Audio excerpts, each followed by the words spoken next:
Hey, it's Robert Weinberg, and on this channel, we empower people to take control of their futures through expert mortgage, financial, and real estate strategies.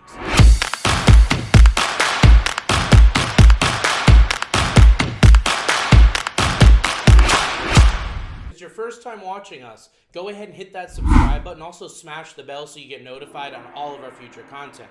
Now, in our lesson today, what I want to talk to you about is how to find the right real estate agent for you.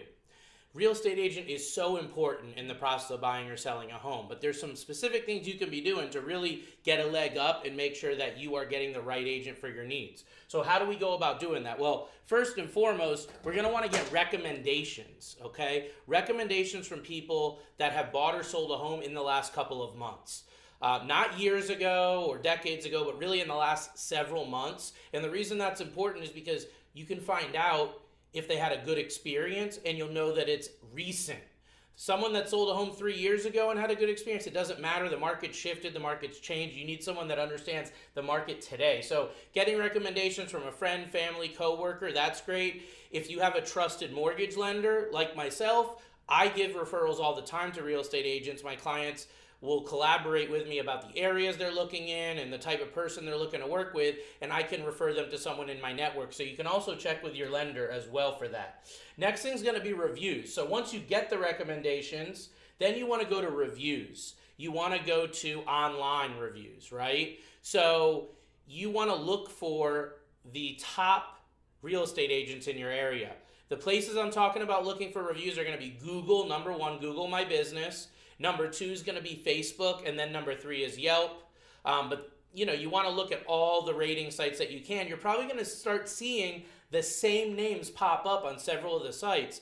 And that's going to be important because typically a good agent's going to have a presence on several different review sites. So you're going to want to read through those reviews and make sure that the type of clients that the realtor is working with is resonating with you. If you're a first-time buyer, do they work a lot with first-time buyers? If you're someone selling a large estate property, is that the type of person that they have experience working with? You want to find someone that meshes with who you are and your style and your specific situation, really. So that's where the reviews come in. I always look for 5-star reviews. I don't want to really even waste time talking to someone if they have a 2 or 3-star reviews. Really 4 and 5-star are okay, with the majority being in the 5-star review category. All right, then the next thing is interviews. So once you've gotten recommendations and checked them out with the reviews, you'll have narrowed it down to maybe 1 or 2 agents. You want to do interviews, and don't just pick one. You want to make sure you have a breadth of several agents to interview, a minimum of 2, maximum of 4, but you want to interview a couple of agents. So the reason that that's important is because everybody's in a different circumstance and everyone has different style. So depending on where you're at in your communication, you might talk to an agent that had great reviews online, and then you discuss it with them and they just doesn't jive with you. Like, you don't communicate well together. Maybe they say something that is off-putting to you or doesn't make sense to you.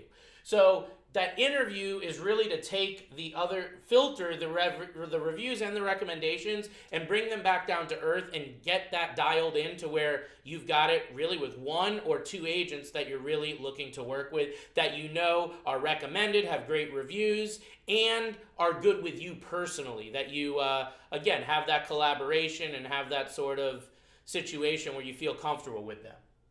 So what are we really looking for when it comes to a real estate agent? What qualities are we looking for here? Well, number one quality is a good communicator. So somebody that's clear and concise, somebody that actually returns phone calls or picks up the phone, because you're going to have this ongoing relationship with these people and you're going to need to be communicating with them sometimes many times through the day. So if they're only returning calls once a day or getting back to you on text like after 6 hours, that's probably not the best circumstance for most cases to have a good realtor. So that's something huge. Another one is the negotiation style that they have. So you want to, during your interview, ask them questions about their experience and how they negotiate, and maybe some examples of deals they've negotiated for clients recently. A good negotiator is so important. It's probably one of the most important qualities in a realtor because they're representing you. They're going to be on the front line getting you the deal on the house. So if you're in a position where they're not going to negotiate well, or they're not going to stand up for you and really advocate for you and getting that best deal, well, that's going to be an issue, and you're not going to end up feeling great about the circumstance when you do ultimately go under contract. So those are really two main qualities to look for. And of course, experience. Everyone starts somewhere. We all only had a year or two in the business, but ideally, if you're comparing two agents, you always want to go with the one with the more experience. And typically, the higher experience is going to have more reviews and all the other things that we talked about. Experience is so important because the real estate market, it's constantly shifting, right? It's going from a seller's market to a buyer's market. Interest rates are going up and down, etc. So you need to have someone that's navigated the market through good times and bad times and everything in between, and that's important to look for as far as the quality.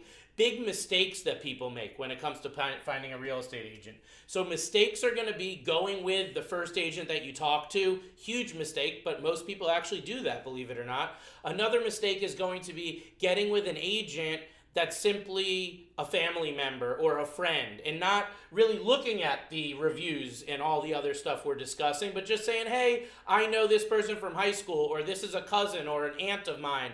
They're a nice person. I think they'll be a good realtor. I want to use them.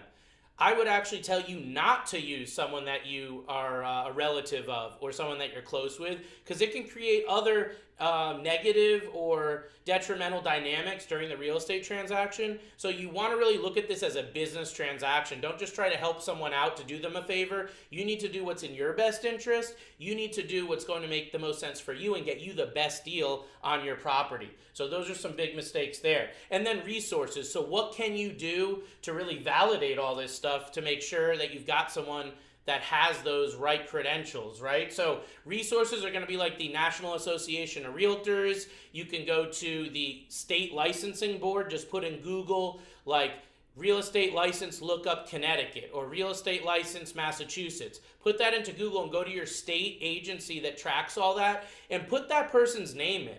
Make sure that they have a real estate license. If they tell you they've been in business for 5 years, make sure that they've had that real estate license for 5 years. If not, it's a huge red flag. So you want to use these resources to make sure and just really validate everything that they're telling you, right? The National Association of Realtors is just one idea of an organization. There's other ones too. There's other credentials that people can get in the real estate industry.